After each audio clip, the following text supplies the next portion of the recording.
Quando eu fiz o Enem em 2019, eu acertei todas as questões de inglês, não porque na época eu já era fluente, até porque eu acredito que a minha fluência começou a partir de 2021, que realmente foi quando eu comecei a praticar a minha fala. Mas eu consegui fazer uma boa prova por conta das estratégias que eu vou te passar nesse vídeo. Então eu vou te passar o caminho exato que você tem que seguir para que você garanta esses pontos com tranquilidade. Olá, amigo, seja bem-vindo ao seu canal Cristão de Produtividade, eu sou a Luciana Sampaio.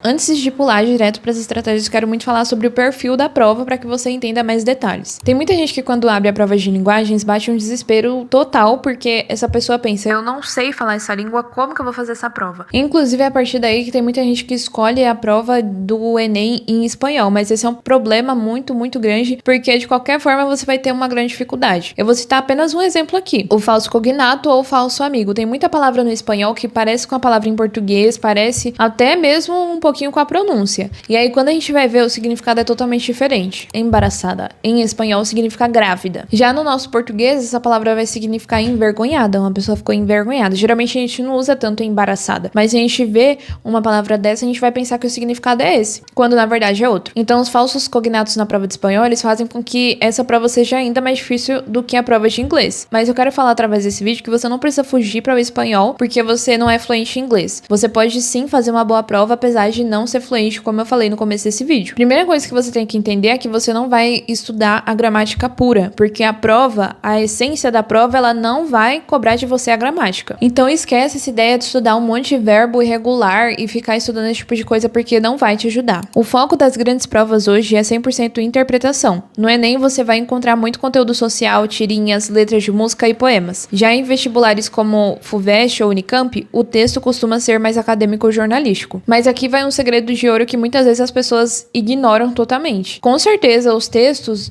da prova estão todos em inglês e eu posso até mostrar aqui pra vocês da prova que eu fiz em 2019. Mas o enunciado está em português e isso já vai te ajudar bastante, porque você vai entender aquilo que você precisa procurar no texto. O examinador já deu o contexto pra você, inclusive muitas das perguntas já vão entregar sobre o que aquele texto está falando, então você não precisa saber todas as palavras daquele texto para conseguir compreendê-lo ou para conseguir responder as perguntas. Muita gente pensa que quando se faz uma prova dessa é necessário traduzir o texto do zero, mas isso não é necessário. Se você quiser perder tempo nas questões, você pode traduzir o texto tranquilamente. Mas se você quiser simplesmente responder e ganhar os seus pontos, você pode usar outros métodos. Então nesse primeiro tópico eu quero te tranquilizar e falar que você não precisa ser expert do inglês, você não precisa ser fluente para que você faça uma boa prova. Mas sem enrolação, vamos logo para as estratégias para que você realmente consiga acertar todas as questões do Enem desse ano.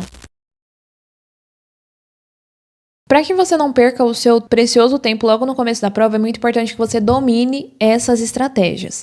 A primeira é o skimming, que vem do desnatado, ou seja, pegar só a nata. Essa seria a tradução aqui dessa estratégia. E como será que ela funciona? Você não precisa ler palavra por palavra dos textos que você vê na prova do Enem. Não é necessário fazer isso. Você vai olhar o título, o subtítulo, a fonte, porque isso ajuda a saber de onde o texto veio, se veio de site, se veio de blog pessoal, se é um artigo científico, você vai conseguir entender a fonte. E também é importante dar uma olhadinha nas primeiras frases do parágrafo. Em 30 segundos, analisando o texto, você vai conseguir entender qual é o ponto central dele. Nem que, por exemplo, você veja o título e não entenda algumas palavras, você vai conseguir entender parcialmente só analisando essas partes. E depois você vai fazer a segunda estratégia, que é o scanning. O scanner, a gente sabe muito bem que é como se fosse um radar. Então, ao invés de ir automaticamente para a leitura do texto, como eu falei, você vai pegar as partes importantes e você vai logo para a pergunta.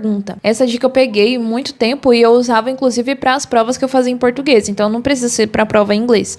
Mas você vai direto para a pergunta para entender o que o autor ou o que o avaliador daquela prova tá tentando descobrir ou fazer com que você descubra. Às vezes quando a gente lê o texto todo, a gente se perde porque a gente fala, nossa, eu não conheço várias palavras aqui, mas na verdade algumas palavras nem estão nas perguntas. Por que você quer conhecer essas palavras? Não tem sentido, não tem necessidade. Então, a partir do momento que você for para a pergunta, você vai identificar a palavra-chave para que você procure essa palavra-chave dentro do texto. Pode ser um nome próprio, um número, uma data ou um termo técnico. E aí você vai voltar para o texto, você vai correr o olho no texto, não precisa ler, como eu falei, e você vai tentar localizar essa palavra. A partir do momento que você localiza, isso já vai te ajudar a encontrar a resposta. E aí você vai ler a frase anterior e a posterior para que você descubra a resposta que está ali escondida.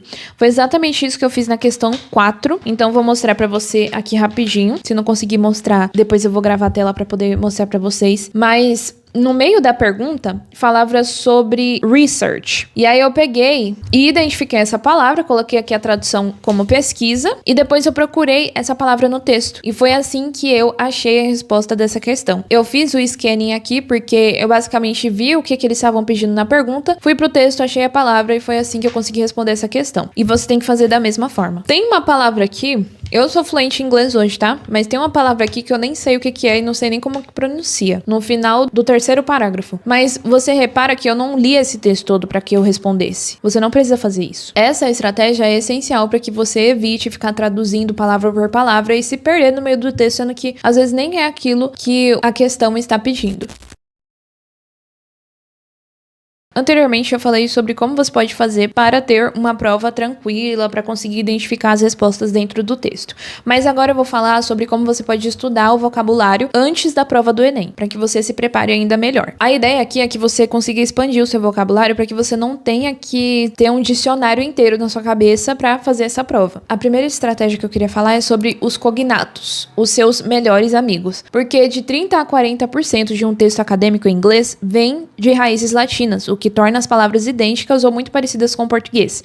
Por exemplo, as palavras future, economy, different, problem, solution. Essas 5 palavras, elas parecem muito com as palavras em português, inclusive elas têm o mesmo significado. Então, quando você reconhece esse tipo de palavra, é muito melhor e você vai fazer com que o texto fique mais simples de compreender. Essas palavras devem ser usadas como se fossem âncoras para que você entenda todo o contexto ali do texto. Segunda estratégia é focar também nos falsos cognatos. Eu citei um pouquinho disso no começo do vídeo falando sobre a prova em espanhol, mas isso também acontece no inglês, porque tem palavras que são muito parecidas com o nosso português, mas o significado é diferente. Por exemplo, a palavra parents. Essa palavra se escreve assim, e quando você lê essa palavra, você pode pensar, significa parentes, mas na verdade significa pais, mãe e pai. Outro clássico também é pretend. Essa aqui a gente pode pensar que significa pretender, mas na verdade o significado dela é fingir. Então é importante que você tenha uma lista dos principais cognatos que são usados na prova do Enem ou em provas de outros vestibulares, porque assim você vai realmente conseguir identificar aquela palavra e quando tiver um falso cognato você não vai ser enganado. Terceira coisa que você tem que estar de olho é nas conjunções ou nos linkers. Esse com certeza é o ponto mais importante com relação à gramática da interpretação. As conjunções ditam a direção do texto. Então se você vê, por exemplo, a palavra however ou a palavra but, isso significa que o autor vai mudar de opinião. Agora, se você vê palavras como therefore ou thus, isso significa que ele está concluindo um raciocínio. Por outro lado, se você vê palavras como although ou even though, ele está fazendo uma concessão. Tudo isso serve para que você entenda para qual rumo o texto está indo. Agora, se você não consegue entender essas conjunções ou esses linkers, é muito complicado de você realmente interpretar aquele texto. Como dica final, eu sempre vou falar para você que para estudar para a prova, a gente tem que resolver provas antigas. Então, se for possível, você inclusive pega essa prova aqui de 2019. Ela é bem interessante, ela não foi uma prova tão complicada assim, pelo menos eu achei as questões tranquilas usando essas estratégias que eu passei, mas você pode pegar provas antigas aí do Enem 2019, faz muito tempo que passou, né, meus amigos? Mas você pode pegar as provas de 2020, 2021, 22, 23, e aí você vai fazendo e resolvendo as provas para que você identifique como que o inglês é cobrado no Enem. Você vai reparar que os temas se repetem, então sempre vai ter texto sobre meio ambiente, tecnologia, direitos humanos, e as bancas, elas têm um jeito preferido de perguntar, e quanto mais você se familiarizar com essa forma que eles perguntam, melhor será. Quando você treina com as provas antigas, você ajuda o seu cérebro a estar acostumado a identificar as respostas de forma muito automática. Eu quero muito que você lembre, através desse vídeo, que o inglês do vestibular é um jogo de estratégia e ganha quem conhece as regras do jogo. Então, quanto mais você estudar através das provas, melhor será. Inclusive, lembre-se que você não precisa ser fluente para que você faça uma boa prova de inglês no Enem. Você precisa usar as estratégias certas. Esse foi o vídeo, eu espero que tenha te ajudado. Me diga aí nos comentários quais são as outras estratégias que você vai usar para fazer essa prova, porque eu tenho certeza que vai ajudar também muitas pessoas. Obrigada por ter acompanhado até aqui, eu te vejo no próximo vídeo e lembre-se, você é amado. Tchau!